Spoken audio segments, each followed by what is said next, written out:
ایک جنگل میں بہت سارے جانور رہا کرتے تھے۔ شیر جنگل کا بادشاہ تھا۔ اس کا ایک بیٹا تھا جس کا نام تھا ٹوٹو۔ وہ بہت بہادر اور سمجھدار تھا۔ جنگل میں ایک بہت خوبصورت تالاب تھا، لیکن اس تالاب میں مگرمچھ رہا کرتے تھے۔ اس تالاب میں مگرمچھ اپنی مرضی چلاتے اور کسی کو تالاب سے پانی نہیں پینے دیتے تھے۔ مگرمچھ کہتے تھے کہ پہلے ہمارے کھانے کو پھل لاؤ اور پھر پانی پیو۔ بے چارے جانور جنگل سے پھل جمع کرتے اور مگرمچھوں کو لا کر دیتے، پھر مگرمچھ ان کو پانی پینے دیتے۔ سب جانور مگرمچھوں سے تنگ تھے، لہٰذا سب نے مل کر سوچا کہ ہمیں جنگل کے بادشاہ شیر کو یہ بات بتانی چاہیے۔ جانوروں نے کہا، ابھی چلتے ہیں۔ اسی وقت چالاک لومڑی بول پڑی، اگر شیر بادشاہ اس معاملے میں پیچھے ہٹا تو اس کو جنگل کا بادشاہ قرار نہیں دیا جائے گا۔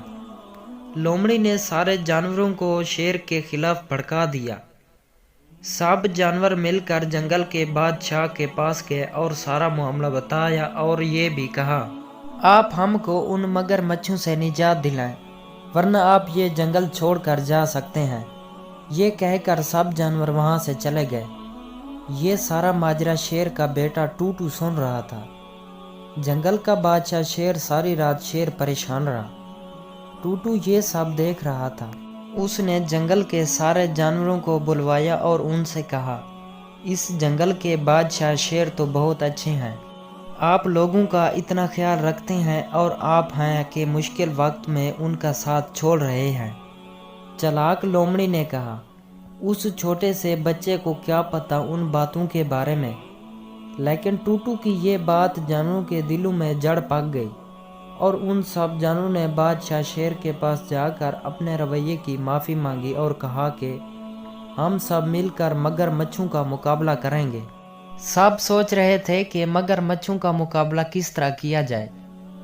اتنے میں ٹوٹو بول پڑا کہ مگرمچھوں کو کھانے کا بہت شوق ہوتا ہے اور ان کا سب سے پسندیدہ کھانا خرگوش ہے۔ اب تو شامت خرگوش کی تھی۔ اتنے میں ہاتھی بول پڑا، ہم خرگوش کو مار تو نہیں سکتے۔ ٹوٹو نے کہا، نہیں، ہم اسے ماریں گے تو نہیں، ہاں اس کو استعمال ضرور کریں گے۔ سارے جانور ٹوٹو کی شکل دیکھ رہے تھے کہ اس چھوٹے سے بچے کو اتنی عقل مندی والی بات کیسے سوجھی۔ خرگوش کو سب نے حوصلہ دیا اور کہا کہ تمہاری مدد سے سب جانور آرام سے زندگی بسر کر سکیں گے۔ سب کی حوصلہ افزائی پر خرگوش راضی ہو گیا۔ سب نے ایک بہت بڑا گڑھا کھودا اور اس کے اوپر پتے ڈال دیے تاکہ مگرمچھوں کو پتہ نہ چلے کہ ہم نے ان کے لیے جال بچھایا ہے۔ اب کام شروع ہوا۔ خرگوش مگرمچھوں سے بغیر پوچھے پانی پینے لگا۔ مگرمچھوں نے جب دیکھا تو انہیں بہت غصہ آیا اور ان میں سے ایک نے کہا، اس کی سزا یہ ہے کہ اسے کھا جائیں۔ دوسرے مگرمچھوں نے یہ سنا تو ان کے منہ میں پانی بھر آیا۔ خرگوش نے مگرمچھوں کو اپنی طرف بڑھتے ہوئے دیکھ لیا۔ خرگوش وہاں سے ہلکے ہلکے بھاگنے لگا۔ مگرمچھ بھی لالچ میں اس کے پیچھے بھاگنے لگے۔ مگرمچھ خرگوش کا پیچھا کرتے کرتے وہاں تک پہنچ گئے جہاں جال بچھا ہوا تھا۔ خرگوش جال کے اوپر سے چھلانگ مار کر دوسری طرف گر پڑا اور سارے مگرمچھ گڑھے میں گر پڑے۔ اس طرح سارے مگرمچھوں کو ان کے کیے کی سزا مل گئی اور خرگوش نے سکون کا سانس لیا۔ پھر سب نے ٹوٹو اور خرگوش کا شکریہ ادا کیا اور جنگل کے بادشاہ شیر نے ایک بہت بڑی دعوت رکھی۔ اس طرح سارے جانور ایک بار پھر پہلے کی طرح ہنسی خوشی زندگی گزارنے لگے۔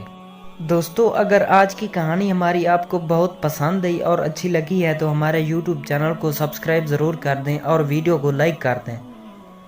اگر آپ نے ہمارا یوٹیوب چینل ابھی تک سبسکرائب نہیں کیا تو اس کو ضرور سبسکرائب کر لیں تاکہ آپ کو آنے والی ویڈیوز